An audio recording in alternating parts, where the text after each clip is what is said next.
Bom, boa noite a todos, sejam bem-vindos aí a mais uma de nossas reuniões. Hoje eu tenho o prazer de receber um grande amigo, Jorge Salur. O Salur, ele é fundador da Epimed Solutions, uma importante empresa que fornece um banco de dados e que é uma grande parceira nossa. Mais do que isso, o Salur é um intensivista, bastante reconhecido, importante pesquisador, com inúmeras publicações importantes. Faz parte e é um dos fundadores do BRICNet, que é uma importante rede de pesquisa nossa aqui no país.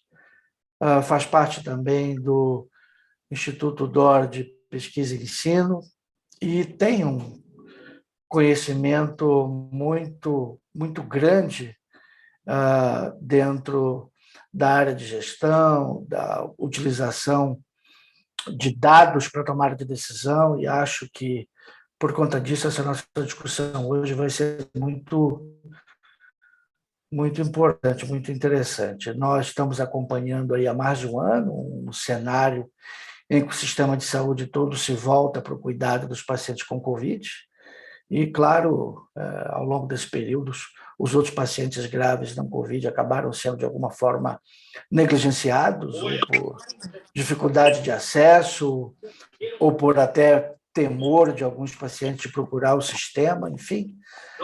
Mas vai ser muito interessante a gente poder conversar um pouquinho sobre isso hoje, entender tentar entender o que aconteceu e, quem sabe, até utilizar isso para nos ajudar a melhorar as coisas daqui por diante, porque é o que tudo indica, a situação ainda, infelizmente, deve se prolongar um pouco mais. Jorge, muito obrigado aí pela sua presença e, por favor, a tela é sua. Obrigado, Derlon. Obrigado pelo convite. Novamente, é sempre um prazer a gente estar junto, e especialmente para poder falar desse tema, né? Acho que você colocou muito bem. A gente tem aí... É engraçado, o Covid, até quando a gente não quer falar do Covid, ele entra no tema, né? Então, a gente quer falar dos pacientes sem Covid, mas não tem jeito de fugir dessa circunstância. Então, obrigado mesmo pelo convite. A ideia hoje é a gente falar um pouco sobre o perfil, utilização de recursos e desfecho dos pacientes sem Covid que passaram nas nossas UTIs durante a pandemia.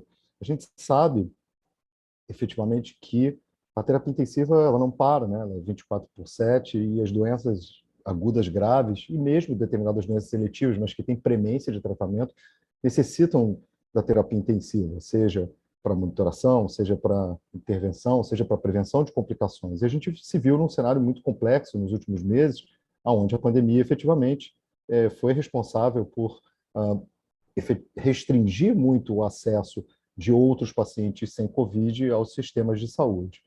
Quando a gente vê... Desculpe, só porque acho que passou aqui sem querer, foi demais.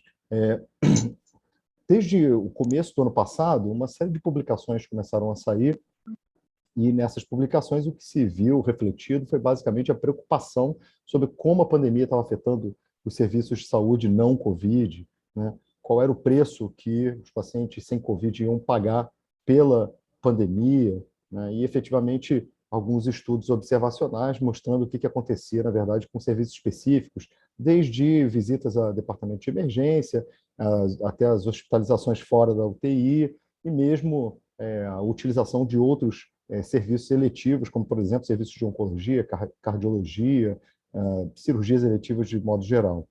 Efetivamente, quando a gente olha esse cenário como um todo, a gente fica com algumas perguntas, né? Acho que o Derlon colocou já alguns pontos aqui dessa nossa discussão inicial, né?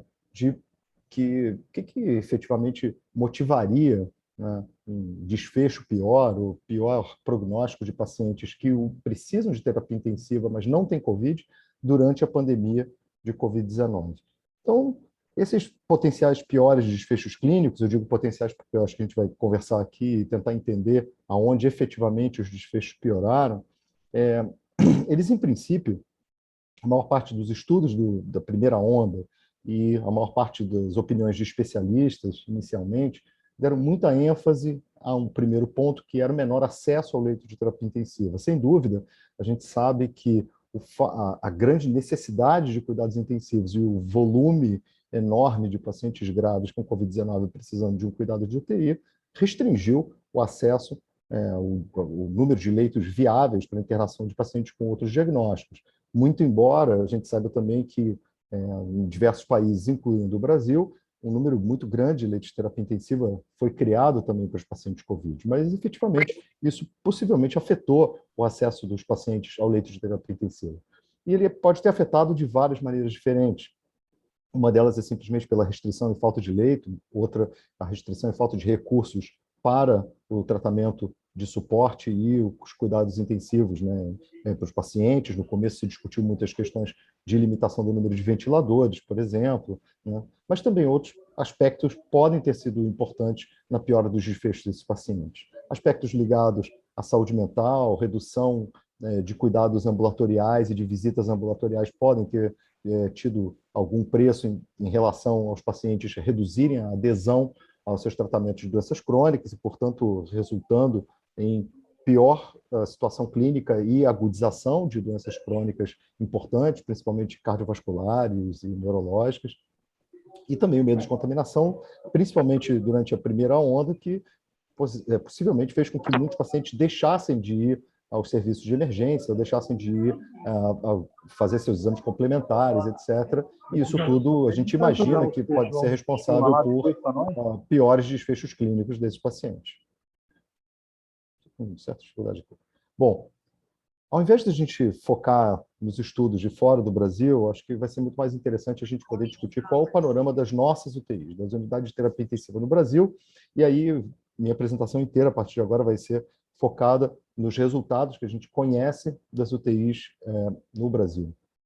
Porque os sistemas de saúde são muito distintos entre si, né? Como vocês vão ver, a partir de agora, a gente tem dados e resultados que eu acho que, primeiro, são suficientes para a nossa discussão, mas também eles refletem muito mais o nosso sistema de saúde. A gente, quando olha países tão diferentes como Itália, Alemanha e Austrália e Nova Zelândia, só para falar, por exemplo, de países que são de alta renda, a gente teve cenários muito distintos na dinâmica da pandemia, seja pelo número basal de leitos de terapia intensiva disponíveis, como na Alemanha, que na primeira onda não chegou a saturar, pelo contrário, sobraram leitos de terapia intensiva, seja por circunstâncias epidemiológicas, como, por exemplo, aconteceu na Austrália e Nova Zelândia, onde havia leitos suficientes e houve uma reserva de leito, mas a pandemia não aconteceu, pelo menos não até o momento, agora começa a acelerar um pouco por conta de variantes e da escassez de vacinação. E na Itália, o cenário onde o pior dos mundos aconteceu, mesmo para um país de alta renda, que foi leito de terapia intensiva insuficiente e uma ocorrência simultânea de um grande número de casos no momento onde não havia vacinação. Então, como a gente tem muita heterogeneidade dos países e sistemas de saúde, e isso se reflete no cuidado tanto dos pacientes COVID como não COVID, e nos desfechos, a gente vai focar aqui nos dados brasileiros. Então, vocês já devem conhecer bem esse projeto, mas eu vou falar um pouquinho dele para vocês em detalhe. Esses primeiros dados que eu vou mostrar são do projeto UTIs Brasileiras. Como o Derlon mencionou brevemente, o UTIs Brasileiras é uma parceria entre a MIB e a EPIMED. A gente fornece a ferramenta para esse importante projeto, então, da MIB. O acesso é um acesso aberto no utisbrasileiras.com, e esse dado que eu estou trazendo para vocês está atualizado até semana passada, 2 semanas atrás, ou seja, bem recentes e atualizados. Quando a gente olha, evidentemente, esses gráficos, mesmo se vocês não conhecem os gráficos especificamente, a informação que está aí é muito conhecida de vocês. O que a gente está vendo aqui são as semanas epidemiológicas e o número crescente cumulativo de casos e também, naturalmente, de óbitos e de altas hospitalares dos pacientes com Covid-19 que precisavam de terapia intensiva. Essa base de dados hoje, embora ela não componha a totalidade das UTIs do Brasil, ela tem um pouco mais de 1/3 dos leitos de terapia intensiva brasileiros entre públicos e privados, e representados aqui todas as regiões do país e todos os estados do país. Portanto, a gente está falando alguma coisa em torno de 22 mil leitos de terapia intensiva utilizando a mesma plataforma e automaticamente, então, recolhendo informações que são publicadas nesse site utisbrasileiras.com, que tem como objetivo revelar e deixar público, né, para os intensivistas, para o público em geral, para tomadores de decisão, para as pessoas que ditam normas de saúde poderem ter acesso aos dados do que se passa nas terapias intensivas. Então, o que a gente está vendo aqui, basicamente, então, em função das semanas epidemiológicas, é o que a gente viu da primeira onda, a segunda onda, e aqui, segunda ou terceira, enfim, como queiram chamar, existe um pouquinho de controvérsia nisso, e uma queda de casos aqui que a gente, de internações em terapia intensiva que a gente vem observando nessas UTIs, né? Embora tenha uma queda importante, ainda não volta ao basal e mais ou menos o que a gente tinha ali em abril de 2020. Mas o que aconteceu, se a gente olhar de forma temporal, com o perfil de pacientes que internam nas nossas UTIs? Então, a gente vai ver que existe uma relativa estabilidade em relação aos perfis de pacientes quando a gente olha internações clínicas, internações de cirurgias eletivas e cirurgias de urgência, né, ao longo dos últimos anos. Pequena variação percentual, mas que provavelmente se deveu aí à mudança também da base, né, do denominador que a gente está olhando. Né? Claro que em 2010 a adesão a esse projeto era muito menor e a gente foi aumentando o número de hospitais e UTIs que participam do projeto ao longo do tempo. O que a gente vê, simplesmente olhando aqui rapidamente o tipo de internação, é que, se a gente comparar com os 2 ou 3 últimos anos, houve um aumento importante, um incremento importante do percentual de internações clínicas. E esse percentual de internações clínicas, na verdade, se elevou em função, numa análise mais minuciosa desse case mix, desse perfil de paciente, em função de paciente com diagnóstico ou de síndrome respiratória aguda grave, provavelmente representando casos suspeitos de Covid-19, ou casos confirmados de Covid-19. 5% de aumento das internações clínicas. Esse é um número muito expressivo, né? Se a gente pensar que nessa base de dados a gente tem mais de 4 milhões de internações de terapia intensiva ao longo desses 10 anos. O que a gente vê espelhando esse aumento das internações clínicas é uma queda importante das internações por cirurgias eletivas. Então, também aí a gente vê o mesmo tipo de queda, em torno de 6% de queda de internações por cirurgias eletivas. E até, surpreendentemente, uma discreta queda nas internações por cirurgias de urgência, o que é algo que é um pouco inesperado, né? Imaginando que as urgências não deveriam esperar, mas talvez elas estejam sendo tratadas fora das unidades de terapia intensiva em algum percentual, reservando os leitos para as UTIs. Então, 6% é muito significativo em relação à queda das cirurgias eletivas. E se, por um lado, no começo do ano 2020, o que a gente observou nitidamente nos hospitais foi uma restrição das internações por cancelamento das cirurgias eletivas, possivelmente o que passou a acontecer posteriormente, quando a maior parte dos hospitais conseguiu se adaptar em termos de criar e gerar novos leitos de terapia intensiva, as redes hospitalares conseguiram criar modelos de referenciamento e até algumas vias, entre aspas, limpas, onde os pacientes sem Covid podiam se internar. Quando a gente olha essa queda global de leitos, isso significa, provavelmente, não só um aumento do número de casos clínicos proporcional, mas também uma certa restrição, de fato, às cirurgias eletivas. Que aí a gente, voltando para aquele slide inicial, pode ser uma combinação de pacientes que postergaram seus procedimentos ou de tratamento de pacientes que previamente eram tratados fora da terapia intensiva no seu pós-operatório, na terapia intensiva, perdão, no seu pós-operatório imediato e passaram a ser tratados fora das UTIs por falta efetivamente de leito ou de staff para cuidar desses pacientes em pós-operatório. Bem, quando a gente segue e tenta entender o que aconteceu em relação ao uso de recursos, procedimentos invasivos, a gente vê que nitidamente houve um aumento importante do uso de recursos de suporte invasivo nos pacientes em terapia intensiva. Então, a gente está olhando aqui o que aconteceu, por exemplo, com o percentual do uso de ventilação mecânica no primeiro dia de internação. O que a gente vê é que, ao longo do tempo, nas UTIs no Brasil, o percentual de uso de ventilação mecânica à admissão vinha diminuindo, né? Saiu já algo em torno de 23% para alguma coisa em torno de 16%. E o uso de vasopressores a mesma coisa. Mas o que a gente viu no ano de 2020, comparando com 2019, 18, 17, 16, é que essa tendência de redução do uso de dispositivos invasivos, seja em função, eventualmente, de gravidade, o que não parece ser, porque a gravidade desses pacientes, medida pelo SAPS-3, ela se mantém mais ou menos constante ao longo desses 10 anos, ou seja, por, na verdade, ter a possibilidade de utilização de outros recursos, como ventilação não invasiva, cano nasal de alto fluxo, outras formas de tratamento prevenindo complicações, o que a gente via era uma redução do uso de suporte invasivo. E essa redução, essa tendência se inverteu no ano de 2020, com um aumento importante da utilização de ventilação mecânica invasiva, de uso de vasopressores e até de terapia de suporte renal. Notem que a gente está falando aqui da população geral de pacientes de terapia intensiva, que inclui os pacientes com diagnóstico de Covid-19. Então, provavelmente, esse efeito que a gente está olhando é o efeito global na terapia intensiva, né? Como é que a terapia intensiva foi utilizada ao longo do ano de 2020 em comparação com a década anterior, praticamente, né?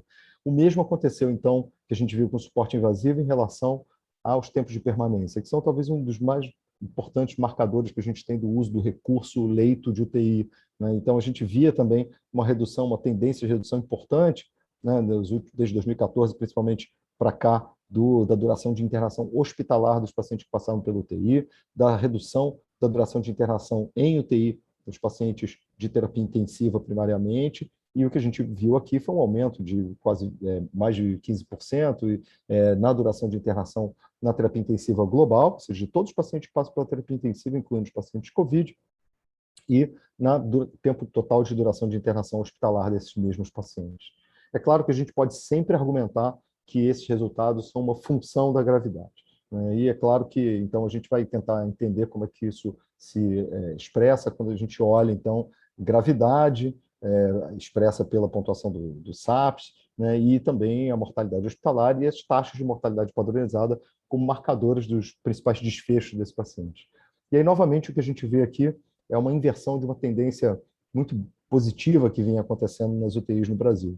Então, nos últimos anos, o que a gente viu nas UTIs no Brasil é que, se a gente olhar em comparação a 2010, por exemplo, a taxa de mortalidade padronizada média era 1,16, depois 1,14 em 2013, depois 1,07 em 2015, 0,98 em 2017, 0,99, 0,98 em 2019 e sobe a 1,26. Para quem não se recorda, esse conceito da taxa de mortalidade padronizada é a relação entre a mortalidade real, né, mortalidade hospitalar observada dos pacientes de terapia intensiva, dividida pela mortalidade prevista pelo score SAPS-3. Então, só como exemplo, se uma UTI tem uma mortalidade real de 30%, e a mortalidade média prevista para aqueles pacientes que passaram naquela UTI naquele ano era de 30%, a taxa de mortalidade padronizada é 1.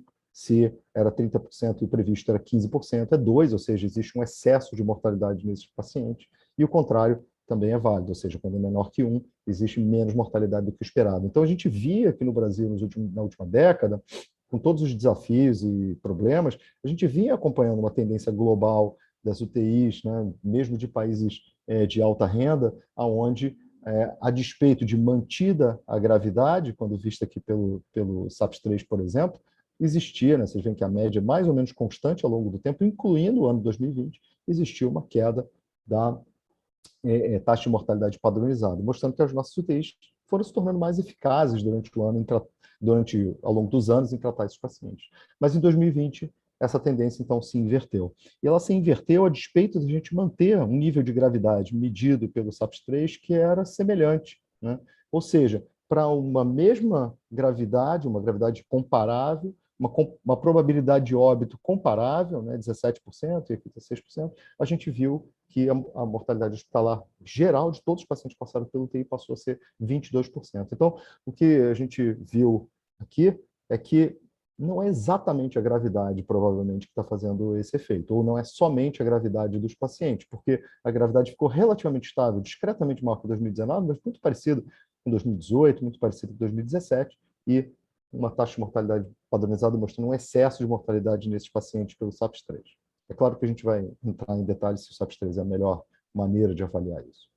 Bom, e isso, então, o que eu estava falando era só era sobre os pacientes em geral que passam pelas unidades de terapia intensiva, esses 4 milhões de pacientes nesses 10 anos. O que a gente está olhando aqui agora nesse recorte são os pacientes com Covid-19, para que a gente possa ter um entendimento, então, do perfil deles e tentar entender como é que isso efetivamente pode ter afetado, então, os resultados dos pacientes sem Covid. Quando a gente olha os pacientes, então, com Covid-19, vocês notem que o perfil deles é muito diferente daquele perfil que a gente olhou ali atrás, né? Ali, anteriormente, a gente estava falando de pacientes com uma gravidade intermediária, no SAPS em torno de 44, que é uma gravidade intermediária, uma utilização de ventilação mecânica global média, incluindo os pacientes COVID, em torno de 22%, lembrando que o histórico, né, médio das UTIs era mais baixo do que isso. E quando a gente olha, então, essas internações dos pacientes COVID aqui, a gente está falando só de pacientes que já tiveram alta hospitalar nesse período, e estamos olhando aqui, então, 185 mil internações de pacientes COVID-19, a gente vê que o cenário é muito diferente. Perdão. Só um minutinho. Voltando aqui. A gente vê que o cenário é muito diferente.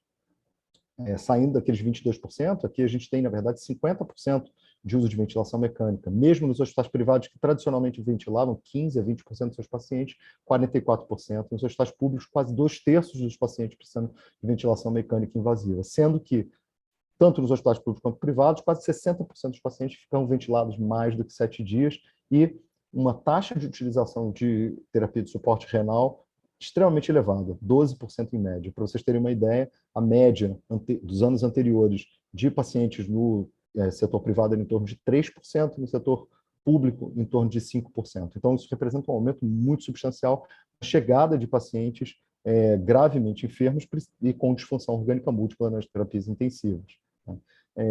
A ideia aqui de mostrar esse cenário de pacientes com extrema gravidade, que são de longa permanência na UTI, né, 16% dos pacientes com mais de 21 dias internados de forma global, e que tem uma mortalidade muito elevada, né, em torno de 66%, 2/3 dos pacientes ventilados vão a óbito durante a internação, e quando a gente adiciona isso, a diálise vai a 76%. A ideia aqui de mostrar esse resultado não é simplesmente para descrever os pacientes com COVID, mas é para que a gente entenda que esse paciente específico, ele, além de contaminar aquela taxa de mortalidade global, ele possivelmente causou uma disrupção na organização dos sistemas de saúde e das UTIs. E acho que é esse ponto que a gente vai chegar posteriormente. Quando a gente olha a taxa de mortalidade padronizada desses pacientes, ela é extremamente elevada, é 1,84, 1,6 no privado, 2,3 no público, ou seja, muito excesso de mortalidade. Sem dúvida, a gente poderia dizer que o score SAPS-3 ele não é o melhor para avaliar a mortalidade desses pacientes. E, de fato, a gente mostrou num estudo recente publicado no Intensive Care Medicine, que a gente avaliou mais de 30 mil internações por Covid-19 e viu que a performance do SAPS-3 ela não é tão boa para os pacientes com Covid quanto era para os pacientes gerais de terapia intensiva. E mesmo depois de tentativas de recalibrar o score, etc., isso não volta ao usual. Mas, ainda assim, a gente sabe que para um percentual importante dos pacientes, principalmente aqueles pacientes de baixa gravidade, de gravidade muito elevada, o score consegue ter uma calibração razoável. O que significa, provavelmente, que mesmo que aquele 1,6, 2,3 não represente exatamente um aumento de 60% ou de 130% da mortalidade, ele, em algum grau, captura o excesso de mortalidade que existe nos pacientes de terapia intensiva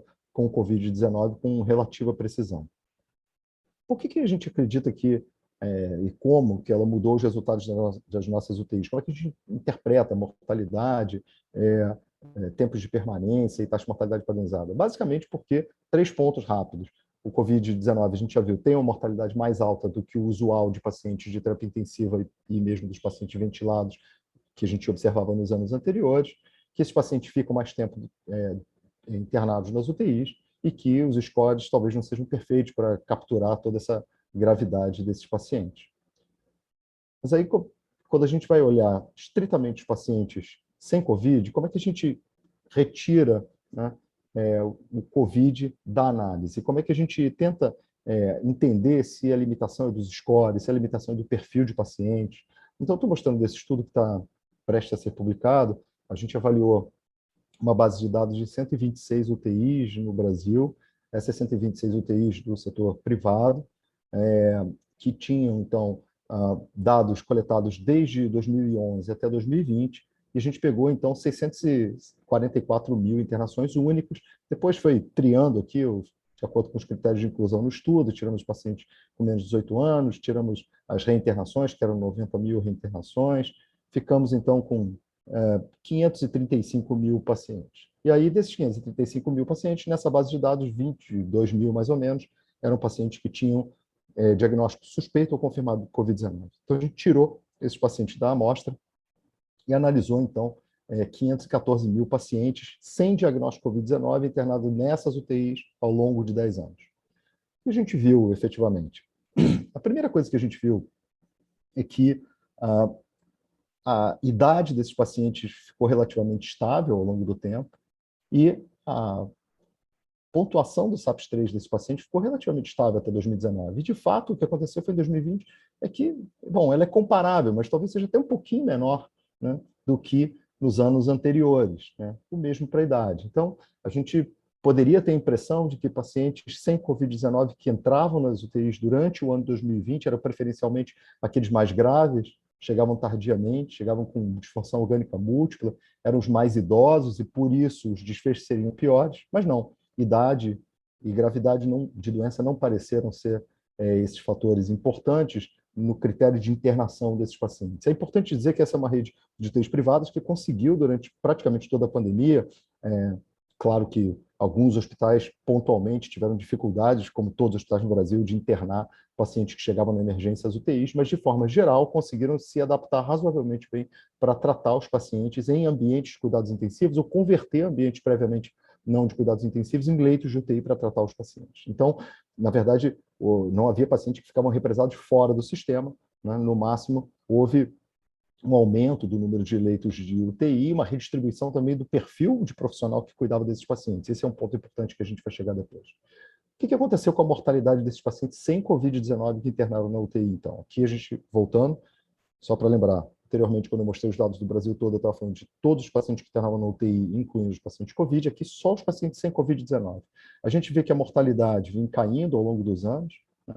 E quando chega em 2020, ela volta a subir. Ou seja, existe uma quebra desse padrão histórico de redução de mortalidade nessas UTIs para os pacientes sem Covid-19, que é semelhante ao que a gente olhou no total das UTIs brasileiras que tinham hospitais públicos e privados.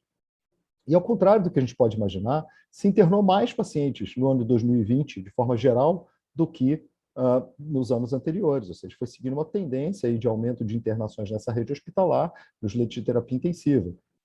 Contudo, se a gente retirar os pacientes sem Covid-19, aí realmente, né, os pacientes com Covid-19, que são confirmados, suspeito, o roxo e o vermelho, a gente vai ficar com essa coluna azul, que são os pacientes que eram sem Covid, e aí, de fato, o número total de internações dos pacientes sem Covid, sejam eles clínicos ou cirúrgicos, ele foi menor do que os anos anteriores. Então, o que o Covid fez de forma global foi reverter uma tendência, né, de redução de mortalidade e de aumento do número de internações de giro dos leitos de terapia intensiva nessa rede de 126 UTIs. Quando a gente olha também o que aconteceu com os perfis de internação, aí sim, um pouco mais de internação de urgência, né, diferentemente do dado que a gente viu para o Brasil como um todo, para cirurgias de urgência, mas também o que a gente viu é que cirurgias eletivas ficaram relativamente estáveis nessas UTIs. Então, é importante dizer que, a despeito, né, da gente ter tido um impacto importante, não foi o acesso que, aparentemente, ao leito de UTI que foi o problema, mas, efetivamente, houve algo que aumentou a mortalidade desses pacientes sem Covid ao longo do tempo. Esse gráfico eu acho que é extremamente interessante, eu vou explicar ele rapidamente para vocês. O que a gente está vendo aqui abaixo, né, são as semanas epidemiológicas de 2020, e aqui o número de internações por Covid-19. Então, é claro, no começo do ano não tinha Covid, quando a gente vai chegando aqui no mês de março começam os casos, e aqui a primeira onda, e depois começa a diminuir, depois começa a aumentar de novo no final do ano de 2020, o número de internações por Covid-19. O que a gente está olhando aqui em cima é o VLAD, que é o Visual Life Adjusted Display, e que, na verdade, ele é utilizado para que a gente possa aferir pequenas mudanças de mortalidade em pequenos intervalos de tempo. Né? Coisa que, por exemplo, quando a gente olha a taxa de mortalidade padronizada, para evitar ruídos, né, seja de pacientes que permanecem internados ou de pacientes ou de pequenas amostras, a gente precisa normalmente olhar um período maior de tempo. Aqui a gente tem que olhar pontualmente, a gente pode olhar pontualmente semana a semana e sem prejuízo para a análise. É uma análise basicamente visual. E o que o Vlad mostra para a gente, normalmente, como é que funciona? Cada paciente que tem alta, ele sobe. Cada paciente que morre, ele desce. Então, quando está subindo é porque a coisa está mais ou menos boa e estável, e quando ele está descendo é porque tem um excesso de mortalidade. O equilíbrio aí, o ideal é que ele suba, e uma situação razoável é ter algum tipo de equilíbrio. Quando ele começa a cair muito essa curva, significa que o número de óbitos aumenta desproporcionalmente nessa unidade de terapia intensiva. Então, se a gente for olhar o que a gente vê nesse gráfico, nitidamente o número de óbitos começa a aumentar à medida que o número de casos de Covid começa a aumentar. Isso seria normal se a gente estivesse olhando a mortalidade de Covid, ou um VLAD de Covid. Mas esse VLAD, ele é feito para analisar aqui, nesse caso, os pacientes sem Covid-19 que estavam na UTI, mostrando que existe um efeito entre a totalidade de casos e a massa de casos e a rápida inflexão no número de casos que entraram na terapia intensiva e o desfecho dos pacientes sem Covid. Ou seja, quanto mais Covid internavam no hospital, mais morriam os pacientes sem Covid-19 que precisavam de terapia intensiva nesse mesmo hospital. Mostrando, então, que existe uma correlação direta da pandemia e isso acontece na primeira onda e isso volta a acontecer na segunda onda. Então, nitidamente, a gente consegue fazer uma correlação nessa grande base de dados, mais de 500 mil pacientes, desses achados, mostrando que a pandemia afetou sim o desfecho e a mortalidade desses pacientes. E isso não aconteceu em função de maior gravidade dos pacientes, mas sim de alguma coisa que estava acontecendo dentro do hospital quando a pandemia aconteceu e quando o maior número de casos de pacientes com Covid-19 ocorreu. O mesmo, então, acontece então, com a taxa de mortalidade padronizada. Né? Esse gráfico aqui mostra para a gente, de 2016 até 2020, só esses últimos 5 anos, que os SMRs, a taxa de mortalidade padronizada, que era em torno de 0,7, vinha caindo nessa rede hospitalar. Quando chega em 2020, ela continua caindo no primeiro bimestre e, de repente, ela sobe. Ainda sobe quando? Março, abril, maio, e aí sobe de novo na segunda onda. Só que essa é a taxa de mortalidade padronizada dos pacientes sem Covid. Então, diferentemente do que a gente olhou no dado do UTIs brasileiros, que era a totalidade da UTI, o resultado global das UTIs para pacientes com e sem Covid, o que a gente está vendo aqui, efetivamente, é que tanto taxa de mortalidade padronizada quanto taxa de utilização de recursos padronizados, SMR, SRU, sofreram, efetivamente, para os pacientes sem Covid-19 por conta da pandemia. Ou seja, a mortalidade ajustada pela gravidade desses pacientes, ela era maior, e eles passaram a utilizar mais recursos também dentro da terapia intensiva. O que a gente acredita que é uma explicação para isso? Né? Acho que esses dados eles mostram claramente para a gente, né, que, de fato, Covid aumentou o risco de morte dos pacientes sem Covid que internavam na terapia intensiva, mas que isso não foi em função de maior idade. Eu não mostrei para vocês nos dados anteriores, mas comorbidades e fragilidade desses pacientes era semelhante em 2020 comparado a 2019 e 2018. Então, não era porque os pacientes estavam chegando mais tarde, não era porque não tinha acesso ao leite de UTI, não era porque os pacientes eram mais idosos, frágeis ou com mais comorbidades descompensadas. Né?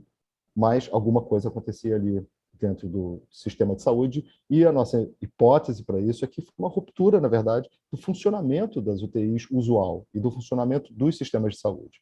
Né? O que a gente conhece já em relação a isso?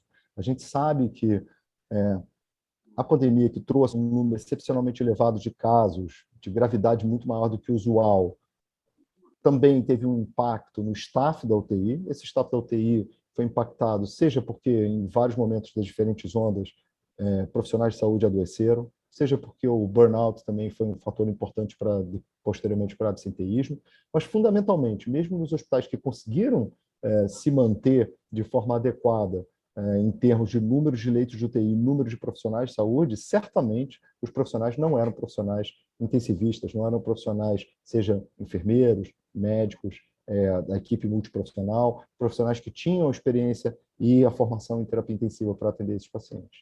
E a gente sabe que nessas situações, existem várias publicações da literatura, a gente sabe que nessas situações, quando existem picos de números grandes de pacientes chegando simultaneamente dentro de um hospital, uma UTI, um sistema de saúde, pacientes muito graves, que isso sobrecarrega o staff que está em proporção e qualitativamente talvez inadequado, principalmente para o perfil de gravidade dos pacientes, e, sobretudo, quando existem gargalos no fluxo operacional de entrada e saída dos pacientes da UTI, quem sofre é a medicina baseada em evidência.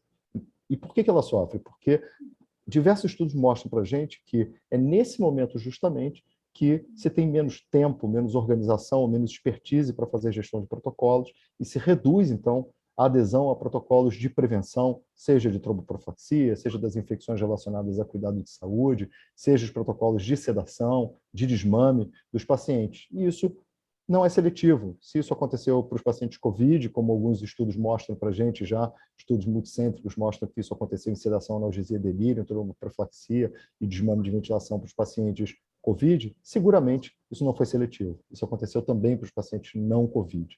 E com isso, isso consegue explicar para a gente, nos resultados anteriores, por que a gente teve maiores tempos de internação, maior mortalidade bruta e maior mortalidade ajustada por gravidade de forma geral dentro dos nossos hospitais, não só nos pacientes com Covid-19, mas também nos pacientes sem Covid-19 que internaram nas nossas UTIs e que seguem internando durante o ano de 2020.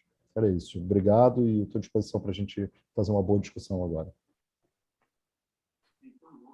Parabéns, Jorge, aí pela excelente apresentação. Foi muito bom aí poder acompanhar aí esse pupurri de dados que nos fazem refletir e pensar. Eu gostaria de convidar a nossa presidente da Associação de Medicina Intensiva, doutora Suzana Lobo, para participar conosco aqui da nossa Uma honra, discussão. Suzy. Boa noite, Adelon. Boa noite, Salu. Obrigado pela excelente aula, Jorge. Obrigado, senhor. E, Suzana, fique à vontade para os seus comentários. A gente pode abrir aí também para a turma comentar. Enquanto o pessoal vai esquentando os motores aí, deixa eu fazer aí uma primeira pergunta para o Jorge. Com certeza, essa é a primeira oportunidade da nossa geração enfrentar uma situação em que a gente tem visto aí essa disrupção do sistema, né? Isso tudo para nós aí, óbvio, foi uma novidade. Mas, de alguma forma, é angustiante e assustador a gente constatar todo o impacto que essas mudanças que aconteceram ao longo do ano tiveram na nossa prática diária. E óbvio, o desafio gigantesco, uma vez tentando entender o que aconteceu, é tentar imaginar o que se pode fazer, né? A princípio, imagino que é o mesmo que se pode fazer em termos de enfrentamento da pandemia. Mas eu queria ouvir um pouquinho aí a tua impressão, Jorge, acerca disso. Delon, obrigado pela pergunta. Eu acho que quando a gente olha o que aconteceu na década anterior, né, seja nos dados do UTIs brasileiros de forma geral, seja nos dados dessa rede especificamente de hospitais que eu mostrei para vocês, a gente vê que a mortalidade bruta, a taxa de mortalidade padronizada e as durações de internação vinham caindo progressivamente a despeito da gravidade dos pacientes se manter relativamente estável. Como a gente conhece bem, para os pacientes sem Covid-19, não existiu nessa década nenhum tratamento específico para as principais síndromes ou doenças que internavam nas terapias intensivas.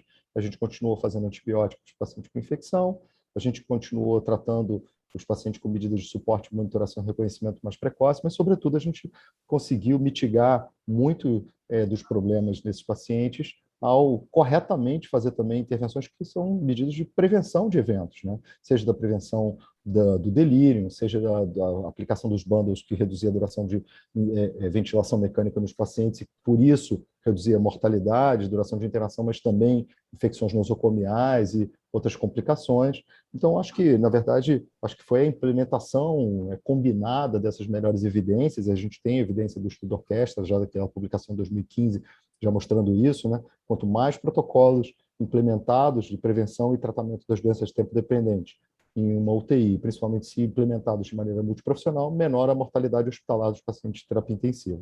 Eu acho que foi isso que aconteceu nos 10 anos anteriores. E foi isso que provavelmente a gente, de alguma medida, deixou de fazer, ou deixou de fazer de forma completa durante a pandemia. Não por omissão, ou por negligência, por dolo, mas porque a gente foi abatido, né, no voo por uma situação inédita e por uma situação que muitas vezes era uma situação de equilíbrio delicado, né? Quando eu falo isso, eu quero dizer o seguinte: As UTIs que tinham excelente desempenho antes da pandemia também sofreram, como a que eu mostrei para vocês.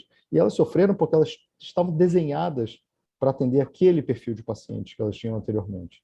Na hora que a média das UTIs privadas, por exemplo, no Brasil, só para colocar esse tema, sai de 15%, 17% de paciente ventilado para 45%, e a média das UTIs públicas sai de 40% para 67%, isso, mesmo que elas estivessem perfeitamente preparadas, todos os processos em dia implementados, todos os bundles com a adesão máxima, eles não conseguem manter esse tipo de processo posteriormente. Então, eu acho que agora que a gente conseguiu encontrar algum grau de equilíbrio, eu acho que está no momento de tentar priorizar esse tipo de medida, seja para os pacientes COVID ou para os pacientes não COVID. Primeiro, porque ela foi a fórmula de sucesso nos 10 anos anteriores, depois porque provavelmente a ausência dela acabou sendo deletéria para os pacientes com COVID e sem COVID durante a pandemia.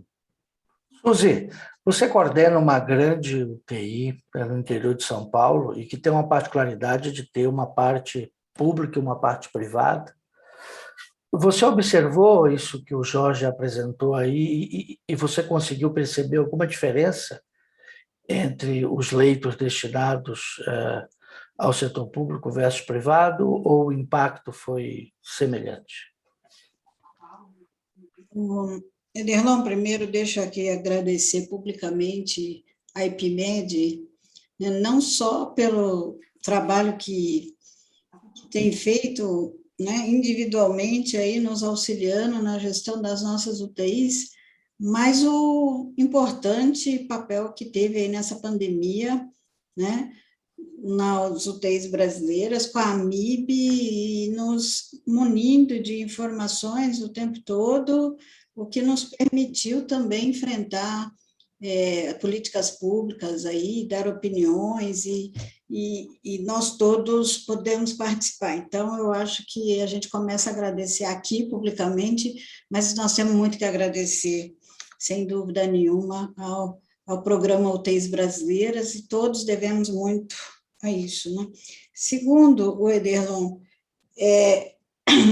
o impacto foi uma disrupção total, né? Eu acho que começa aqui em São José do Rio Preto. Nós começamos com 20 leitos, que sempre transformando leitos de UTI geral em UTI Covid. Nós passamos de 20 no primeiro mês para 180 leitos. 180 leitos com Covid. É praticamente impossível você dar um atendimento de qualidade. Eu acho que a partir de um determinado momento, né, você começa a ter, sem dúvida nenhuma, a equipe em burnout. Isso foi visto naquela pesquisa que a MIB fez. Em junho, a gente já tinha 80% dos profissionais de saúde com sinais, com a percepção de burnout, né? Em maio, era a mesma coisa, de 2021, ou seja, um ano depois, as pessoas não tiveram tempo nem para melhorar e se curar, vamos dizer. Aí tem aquele outro impacto também que você comentou aí, a quantidade de gente que veio nos auxiliar foi impressionante. Nós estimamos aí, uma época, o Ederlon e nós da MIB, um grupo, 21.200 médicos não intensivistas se juntaram às UTIs brasileiras para tomar conta de pacientes com uma gravidade extrema, né? E o impacto, sem dúvida nenhuma. Aí eu queria deixar uma pergunta para o Jorge e fazer só um comentário. Além disso tudo, Jorge, uma das coisas que a gente viu nessa pesquisa também são outros fatores, né? Então, por exemplo, o envolvimento da família nas decisões diminuiu muito. As visitas diminuíram, né? Então, nessa pesquisa, apesar de ter aumentado o número de consultas a cuidados paliativos, a decisão da família, o envolvimento da família nas decisões de não ventilar, de terminalidade, qualquer tipo de decisão, caiu significativamente, o que é aí um marcador também de qualidade do nosso serviço, né? Então, a gente tem todos esses aspectos da humanização e que também deve ter tido um impacto importante. Eu queria aproveitar para te perguntar, achei sensacional o trabalho do Zampieri, de vocês. Isso é uma percepção que a gente já via nas nossas UTIs, a gente estava vendo isso o tempo todo, via nas UTIs brasileiras, e estava até comentando, né, publicamente, esse impacto nos pacientes não COVID, né? O que eu queria te perguntar é o seguinte, essa taxa de mortalidade padronizada que a gente vê tão diferente no grupo de COVID, você tem visto isso em outros países, essas taxas de mortalidade padronizada de 1,8, 2, é igual ao Brasil? Bom, difícil dizer que é igual, né? Porque muitas vezes as ferramentas também para medir são diferentes. A gente tem pelo menos, existem, até onde eu sei, 3 publicações multicêntricas que abordam o desempenho dos scores de prognóstico na avaliação dos pacientes com COVID. Um do nosso grupo, que eu mostrei, né, o SAPS-3, 30 mil pacientes, mostrando que tem esse efeito que você comentou. Um outro norte-americano, que mostra que, quando comparado ao paciente com pneumonia adquirida na comunidade ou outras pneumonias que internam na UTI, historicamente, os SMRs medidos pela PAS-4 de Covid-19 são muito mais altos. E um que é da Rede Nacional de UTIs da Áustria, são 100% dos leitos de terapia intensiva da Áustria, que mostram um resultado semelhante ao nosso, talvez não na magnitude, mas um aumento importante do SAPS-3. Né? Mas aqui cabe um comentário. Se, por um lado, esses SAPs extremamente elevados, né, 1,6, 1,8, né, acontecem nos pacientes COVID, no estudo que eu mostrei para vocês anteriormente dos pacientes sem COVID, ele também sai de 0,5 para 0,8, 0,9, mostrando que existe, pela pandemia, um aumento da mortalidade ajustada por gravidade. Ou seja, mesmo UTIs que historicamente tinham um desempenho, não que 0,8 ou 0,9 não seja um desempenho muito bom, sem dúvida mas existe, na verdade, o dobro da mortalidade basal ajustada por gravidade em relação ao histórico de 2019, 18, 17, 16. Então, é importante dizer que, por um lado, existe possivelmente uma limitação do instrumento, mas não é só a limitação do instrumento, porque mesmo na população sem COVID, continua havendo um excesso de mortalidade comparado ao basal. A gente fez algumas simulações que eu não mostrei para vocês, bastante sofisticadas, que mostravam para onde iria a mortalidade naturalmente e a mortalidade padronizada se seguisse a tendência histórica aplicada para gravidade e perfil da população atual e para onde foi.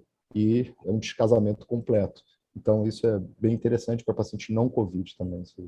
E a gente vê muito isso também nos pacientes COVID sob ventilação mecânica, que as coortes, no momento de colapso do sistema, o resultado é muito, muito pior do que mesmo as coortes fora do colapso.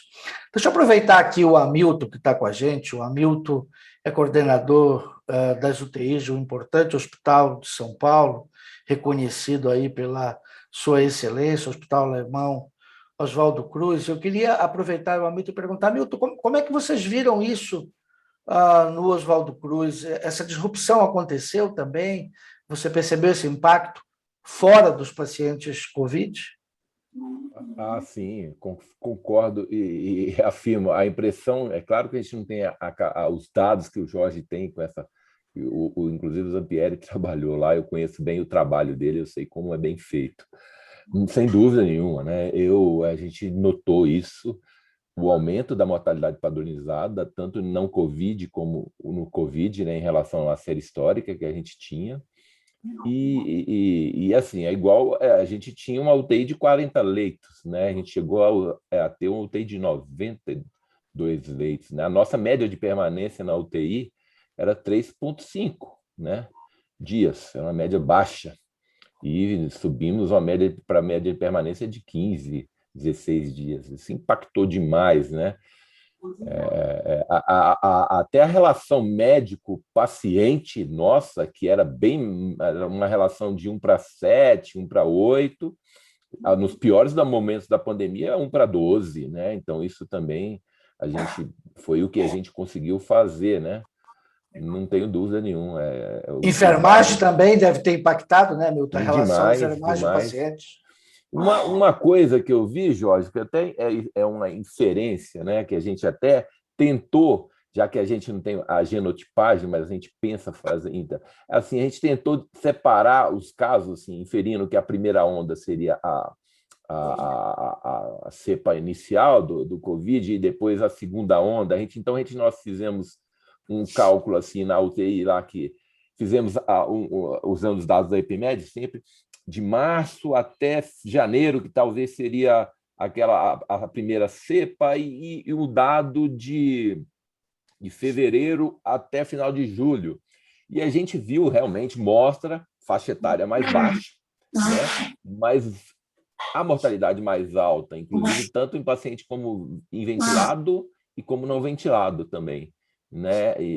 Você acha que pode inferir que talvez é uma inferência, lógico, né? Que talvez essa seria a P1, né? A cepa P1 teria uma gravidade maior, porque nós vimos que o tempo de permanência aumentou nessa segunda onda, que a gente inferiu, seria de fevereiro até julho. A mortalidade subiu em todas as faixas etárias. É claro que a faixa etária mais velha diminuiu, né? Em geral, mas a mortalidade subiu e o SMR também subiu. E outra pergunta, Jorge, que a gente vê também uma variação muito grande. Assim, o que você acha quando você pareia os doentes? Seria uma forma, isso é uma pergunta, uma forma de avaliação de qualidade, quando você pareia esses doentes na UTI, quando você pareia de todos os pacientes ventilados. O que você acha dessa análise, quando você só analisa os pacientes ventilados e os resultados? Você acha que você consegue parear melhor? Porque a gente vê, inclusive, quando você vê lá no benchmark, algumas UTIs que nas 24 horas iniciais, você vê um perfil de pacientes não tão graves, né? Que também a gente vê que na UTI do Oswaldo Cruz, quase todas, a gente ou está sob ventilação invasiva ou não invasiva, e uso de amina, e quando você compara com outras UTIs, você tem um percentual menor. Você acha que quando você pareia esses doentes todos que foram só desfecho em pacientes sob ventilação mecânica, você acha que você consegue avaliar melhor a qualidade, você comparar melhor ou não? Começar pelo final. Sim, sem dúvida. Eu acho que a ventilação mecânica é o melhor balizador, né, de gravidade. É claro que você pode continuar usando o SAPS-3 e o SMR como marcadores, principalmente dentro da sua própria UTI, avaliando ele sequencialmente, porque se ele erra, ele desvia o erro sempre de forma proporcional para todas as UTIs que usam a mesma ferramenta. Então, a avaliação comparativa, 2 é pior do que 1.3, mesmo que 2 não signifique necessariamente sempre o dobro da mortalidade, 1.3 não seja necessariamente 30% mais que a interpretação usual que a gente faz do SAPS-3, né? Mas, sim, acho que você tem razão, acho que ventilação mecânica é um bom balizador, comparar pacientes ventilados com pacientes ventilados é o melhor benchmark, e um ponto importante que você tocou aí também é como é que isso se compara aos pacientes sem COVID. O que a gente vê, efetivamente, é que, embora exista uma mortalidade um pouco maior dos pacientes COVID-19, essa mortalidade histórica também do paciente de ventilação mecânica com múltiplas disfunções orgânicas nas UTIs do Brasil é muito alta, né? Se a gente pegar como exemplo o SPREAD, por exemplo, né, que é um estudo de sepsis, onde a maior parte dos pacientes eram ventilados, mas não todos, é de 57%, né? Então, a gente sabe que a mortalidade do paciente ventilado em terapia intensiva no Brasil, em média, é em torno de 60% mesmo. Ou seja, o do Covid parece ser um pouquinho maior. Esse um pouquinho maior é o mesmo que se observa, por exemplo, nos dados norte-americanos também, comparando pacientes ventilados e SARA, COVID e não COVID. Essa diferença dá uma diferença de 10 pontos percentuais, né? Mais ou menos. Mas eu acho que é uma comparação interessante. Sobre a resposta das cepas, eu não tenho uma resposta clara para você, mas eu posso te dizer também que quando chegou do final do ano passado para cá, embora a gente tenha tido a questão da cepa, que possivelmente afetou muito a transmissibilidade, também houve um aumento muito grande do número de casos. Esse número de casos foi maior do que o número de casos da primeira onda, então sobrecarregou os hospitais muito mais. E sobrecarregou pegando os hospitais em momentos onde estavam reabrindo para os procedimentos eletivos, onde eventualmente tinham desmontado equipes e também estruturas de UTIs COVID, onde o suprimento de medicamentos, que já foi meio claudicante no segundo semestre do ano passado, ficou mais complicado, e também onde as pessoas achando que a onda que o Covid tinha acabado também já estava se comportando diferente, não só por vontade própria, mas por recomendação oficial, digamos assim. Então, eu acho que tem uma questão importante que é tudo que está em torno, né? Então, a cepa provavelmente foi importante em termos de transmissibilidade, talvez de gravidade, mas teve uma circunstância que eu acho que pegou o sistema de saúde um pouco desarmado, embora com um ano já quase de experiência, né? Sim, sem dúvida. Nós sofremos mais na segunda onda mesmo, sem dúvida nenhuma.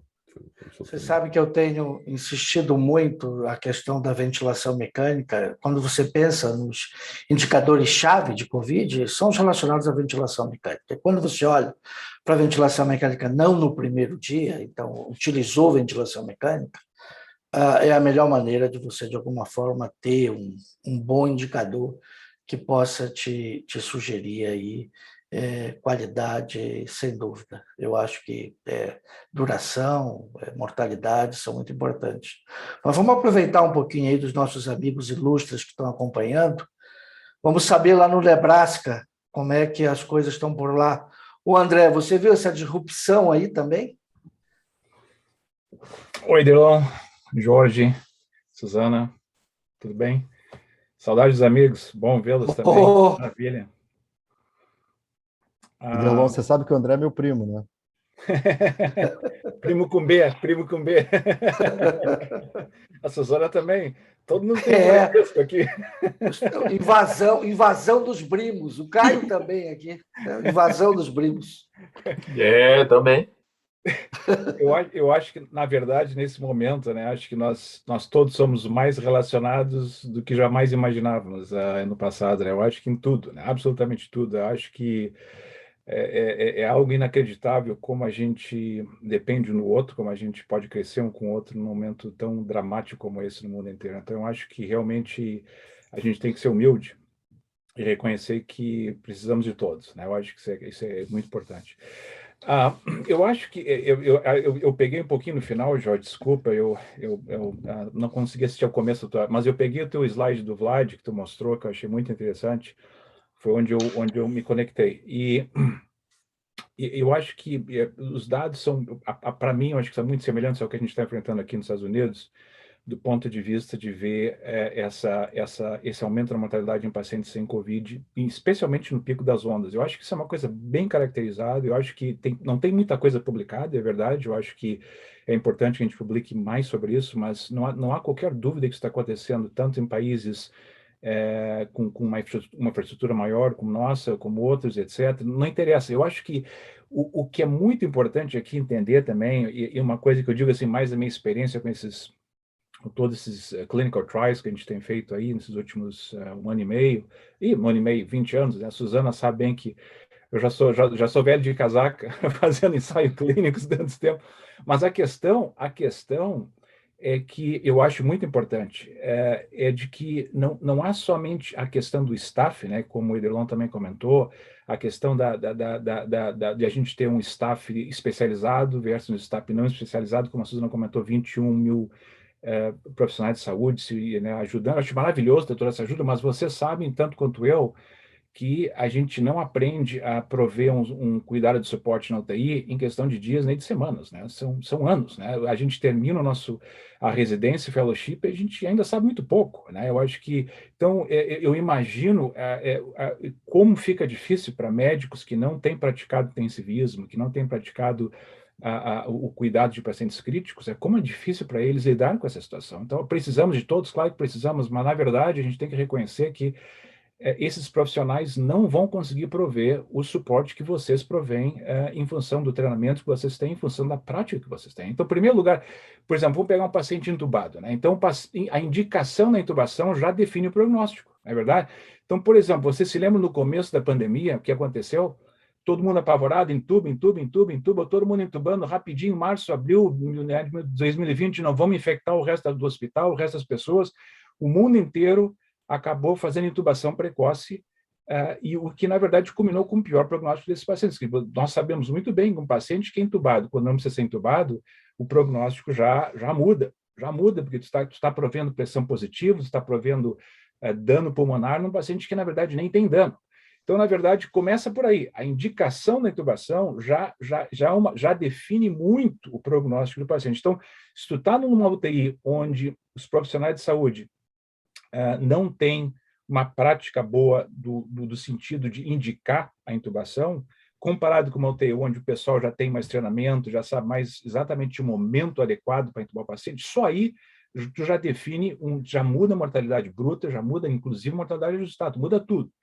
Bom, aí então, depois disso, depois que o paciente é intubado, tem a outra variável muito grande. Qual é a variável muito grande? A quantidade de enfermeiros, a quantidade de terapeutas respiratórios, que a gente chama de assistente de enfermagem ou fisioterapeuta, que é crucial no paciente desse. Quando a gente vai pronar os pacientes, que é essencial. Não adianta tu ter uma quantidade enorme de médicos se não tiver toda essa equipe que tu precisa, não tem. Você sabe melhor do que eu. Então, vejam bem, o prognóstico do paciente se define na indicação clínica, como também se define na continuação do tratamento desse paciente na UTI, que numa UTI onde já está completamente sobrecarregado, como o Jorge colocou.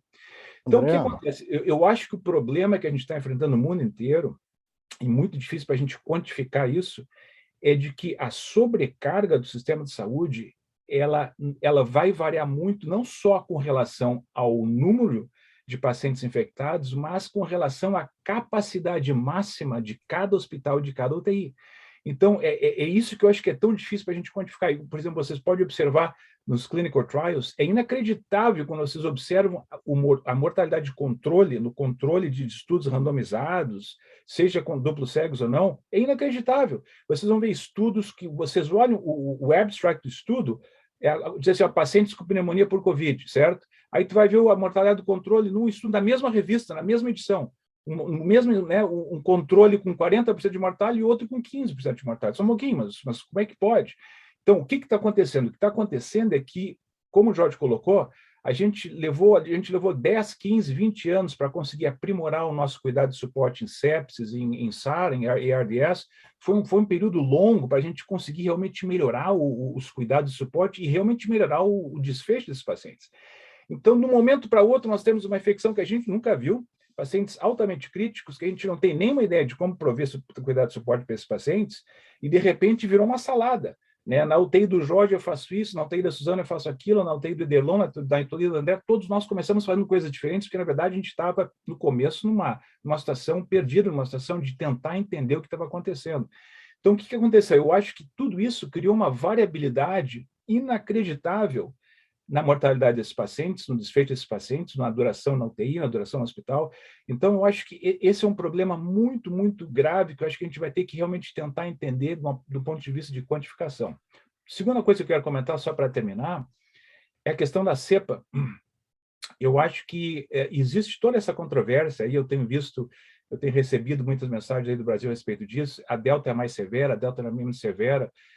Sinceramente, pessoal, essa é uma discussão inútil. Eu vou dizer por quê? Porque a questão da fatalidade da Delta, ela pode ser um pouquinho maior, um pouquinho menor, pode ser similar a Alfa, similar a P1, o que for, mas a questão vem exatamente como o Jorge colocou, a questão não é a letalidade individual, a questão é que quando existe essa transmissão alta, como a gente tem visto aqui com a Delta, o sistema lota rapidinho, o sistema sobrecarrega rapidinho. Então, assim, se a mortalidade é de 1,9% em vez de 2%, vamos supor, geral, ou se na UTI é de 35% em vez de 40%, não muda nada. Do ponto de vista público, do ponto de vista de UTI, do ponto de vista de país, de sociedade, não muda nada. Na verdade, é muito pior, porque vocês vejam o que aconteceu na segunda onda aqui, como aconteceu na segunda aí no Brasil. Na segunda onda, a gente teve mais mortes em função do sistema ter sobrecarregado. Muita gente na UTI, muita gente no hospital. Então, na verdade, mesmo que uma cepa acabe, vamos dizer assim, causando menos mortalidade, que não sei nem se é o caso com a Delta, eu acredito que não seja o caso, eu não estou vendo mortalidade individual diferente com Delta, mas obviamente que isso é uma experiência minha, pessoal, dentro do meu hospital. A gente vai ter mais estudos de Delta nos próximos meses, mas a questão é que é muita gente infectada. Vocês estão vendo aqui no Mississippi, na Flórida, na Georgia, no Texas, nesse estado sul-americano, onde a vacinação foi muito baixa, as UTIs já estão lotadas. Eu recebi convites praticamente diários de hospitais no Texas, na Flórida, pedindo para gente para ir lá para ajudar, pedindo para que alguém se voluntarie, pagando transporte, pagando hotel, venham para cá, precisamos de profissionais de saúde. Então, vejam bem, vejam bem, numa situação onde hoje nós temos basicamente quase 70% da população americana com uma dose da vacina e em torno de 55%, 60% da população vacinada com duas doses. Então, vejam bem a gravidade da situação, mesmo uma taxa de vacinação relativamente boa, ainda aquém do que é o ideal, nós conseguimos chegar a um ponto onde as UTIs e os hospitais no sul dos Estados Unidos estão sobrecarregados. Então, eu acho que essa é a mensagem mais importante. A gente tem que se ater na situação de como que a gente vai conseguir manter o nosso sistema de saúde, seja no Brasil, seja aqui nos Estados Unidos, seja no mundo inteiro. Como é que a gente vai conseguir manter o sistema de uma maneira em que, com essas ondas, a gente consiga, pelo menos, lidar não só com os pacientes com Covid, mas com os pacientes sem Covid-19. Paro por aqui. Obrigado. Só um comentário, Ederlon, rapidamente.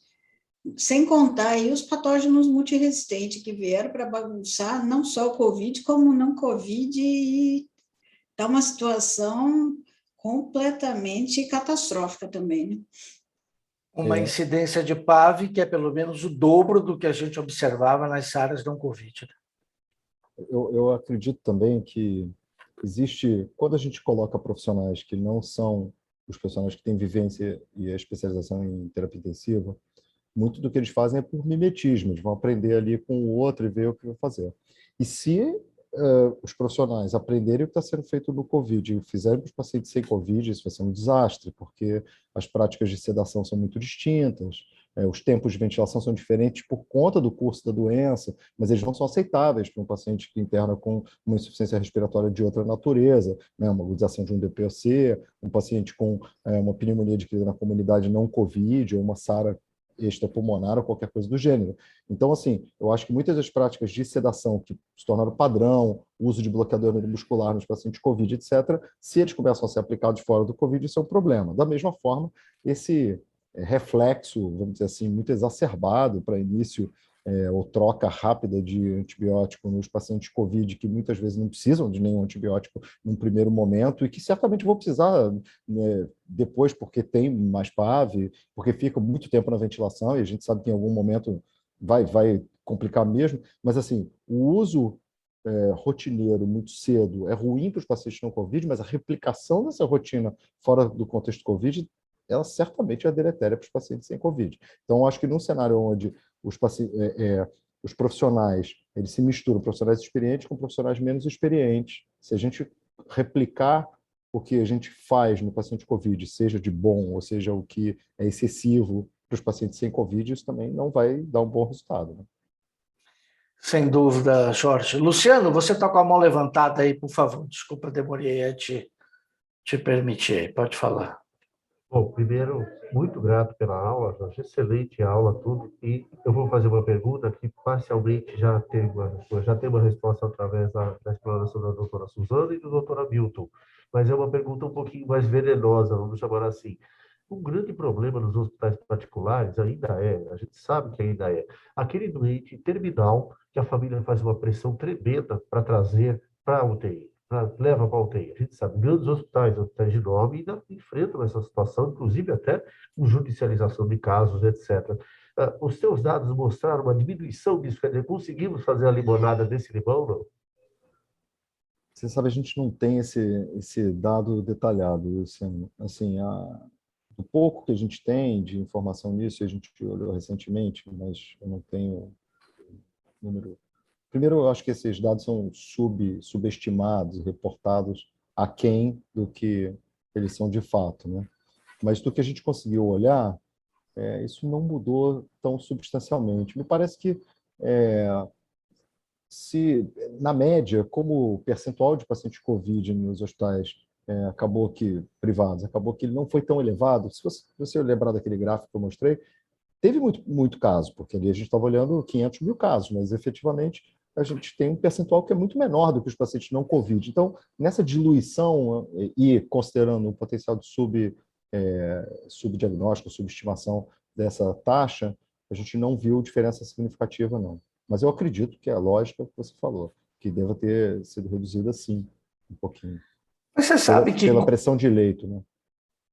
Mas você sabe que quando a gente olha os dados lá que você mostrou, Jorge, até há uma discreta redução de gravidade, E eu tenho a impressão que, de alguma forma, uma contribuição importante da pandemia foi uma melhoria na qualidade da triagem de pacientes, até pela necessidade de oferecer o recurso escasso para quem tem mais possibilidade de se beneficiar. Então, acho que isso até pode ter tido aí esse impacto.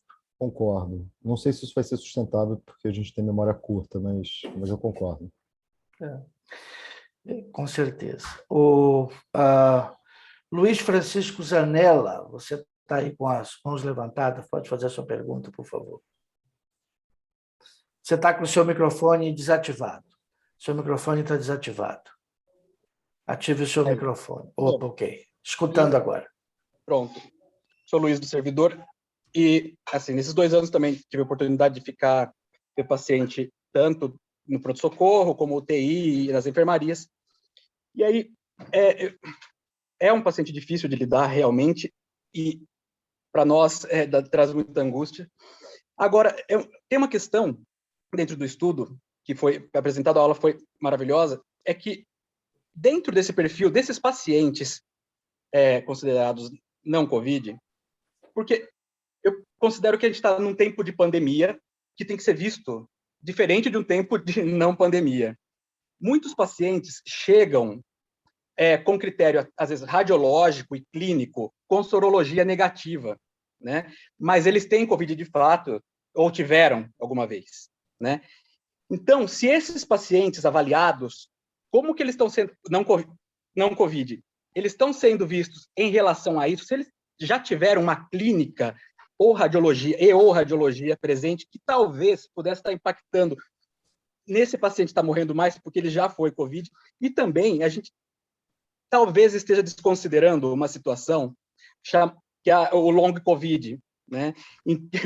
Esses pacientes que acabam vindo em cirurgia eletiva, né, que de repente vão fazer uma cirurgia simples, e você recebe aquele paciente catastrófico na UTI, que chocado, que não responde a mais nada, parece que ele já vem num estado inflamatório.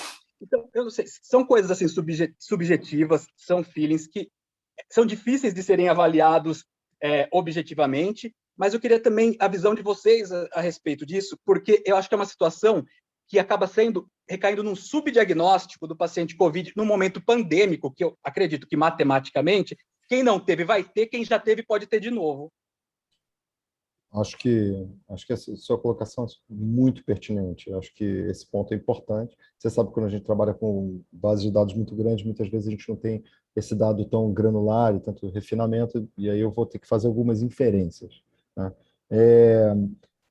Esse efeito, a gente fez uma avaliação temporal desse efeito de taxa de mortalidade padronizada, e a gente observou já esse efeito em abril, maio e junho do ano passado, o que provavelmente quer dizer que ele acontece independente do diagnóstico prévio de COVID, porque os pacientes que estavam internando em abril, maio, eles estavam tendo COVID pela primeira vez, né, em 2020.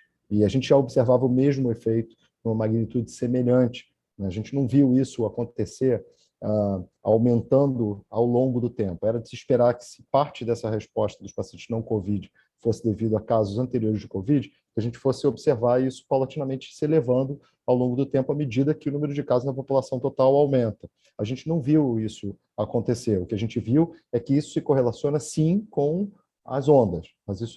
Mas no período entre as ondas, por exemplo, isso volta para um estágio próximo do basal. Então, eu acho que a sua colocação é muito importante. Eu acho que provavelmente isso deve ter algum efeito individualizado, né? Ou seja, aquele paciente em que esse histórico está presente, eu acho que é um paciente de um cuidado especial. Porém, eu acho que do ponto de vista geral, eu acredito que, pelo menos é a nossa hipótese, que muito mais por questões de disrupção de estruturas e processos organizacionais dos hospitais do que propriamente por uma questão individual do paciente. Só um complemento aqui, eu ia até complementar isso quando o Calil estava falando, né, tem um estudo norte-americano interessante, daquele grupo do Stop COVID, que acho que é do Matthew Chopek, se eu não me engano, que é um estudo que saiu no Blue Journal esse ano, no final do ano passado, e que ele mostra que, na verdade, assim, os aspectos de variação dos resultados, né, entre hospitais, etc., eles, mais ou menos 30%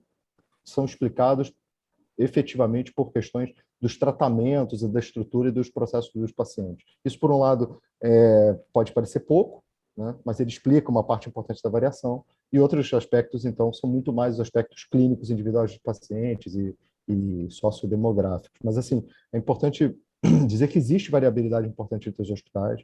Acho que o comentário do Calil, mortalidade de 15%, de 40%, etc. Mas, mesmo dentro dessas mortalidades, existe uma contribuição sempre do que é estrutura e processo e uma contribuição do que é doença aguda. Eu acho que o que a gente olhou ali, fundamentalmente, dado que idade, gravidade, comorbidade, fragilidade, tudo era estável, os perfis de diagnósticos eram comparáveis e semelhantes ao longo dos anos, eu acho que a explicação mais plausível para o aumento de mortalidade de pacientes não Covid de 2020 está muito mais associada a coisas que a gente não mediu nesse estudo, mas que são como a gente efetivamente fez a provisão do cuidado, o antibiótico na primeira hora para o paciente séptico não Covid que chegou, os protocolos de sedação, analgesia, prevenção de delírio, prevenção de pneumonia associada à ventilação mecânica, infecção de catéter. Acho que isso deve ter tido um papel muito mais importante do que a gente imagina. Tá bem. Jorge, a gente não colocou aqui na mesa, e aproveitando aí a Suzana, a questão dos pacientes cirúrgicos, né? A gente percebeu aí que muitos dos pacientes, principalmente com doenças oncológicas, retardaram as suas intervenções e agora nós estamos recebendo esses pacientes numa condição muito mais grave, enfim. E a gente tem aí, e essa é uma coisa que vale a pena até a gente pensar em fazer uma análise dentro do UTIs brasileiras, das cirurgias eletivas, porque você tem aí uma população que é mais ou menos controlada, e ver qual foi o impacto nessa população, porque a percepção que eu tenho também é de que, quando a gente compara os resultados de cirurgias eletivas dentro de uma mesma instituição, num período pré e durante a pandemia, é desastrosa a diferença.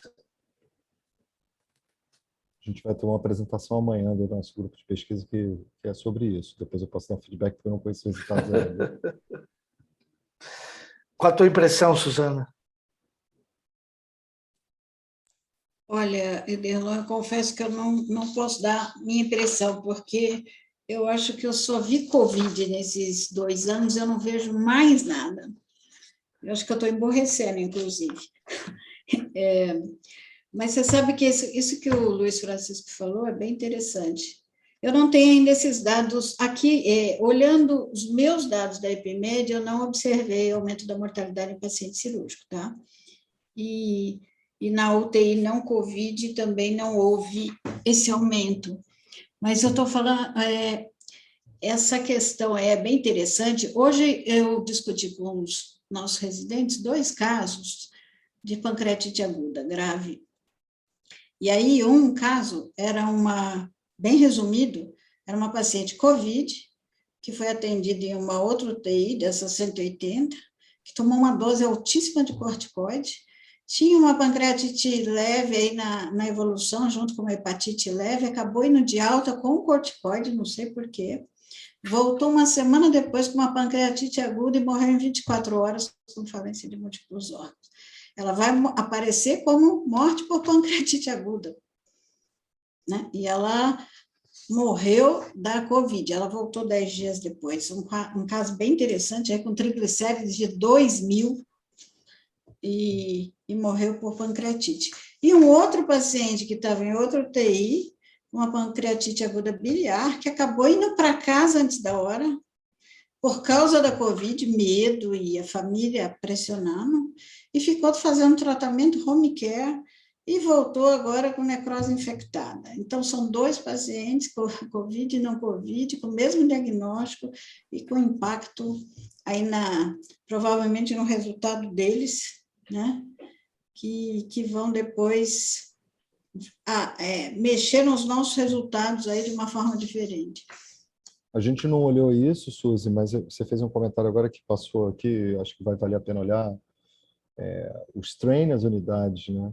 Então, a pressão por leito, provavelmente, e sem nenhum dolo, mas assim, a pressão por leito deve ter feito com que muitas altas desses pacientes não Covid tenham sido apressadas, né? Seja altas para a enfermaria, seja altas direto para casa, para para gerar um leito fora a pressão familiar com medo de uma contaminação intra-hospitalar de Covid. Então, é possível que isso seja um dos fatores que fez com que, por um lado, o tempo de internação desses pacientes tenha aumentado, mas não tenha aumentado tanto proporcionalmente, aumentou 10%, 15%, não foi um aumento tão significativo dos pacientes não Covid, né?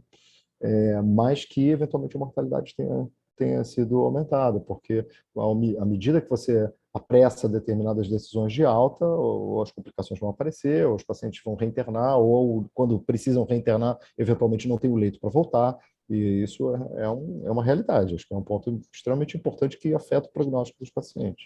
E que sempre que a gente está com pressão de vaga, seja na época da pandemia ou sem pandemia, a gente está mais sujeito a isso acontecer. Né? Excelente, Jorge. Muito obrigado. Alguém tem mais alguma pergunta, algum questionamento?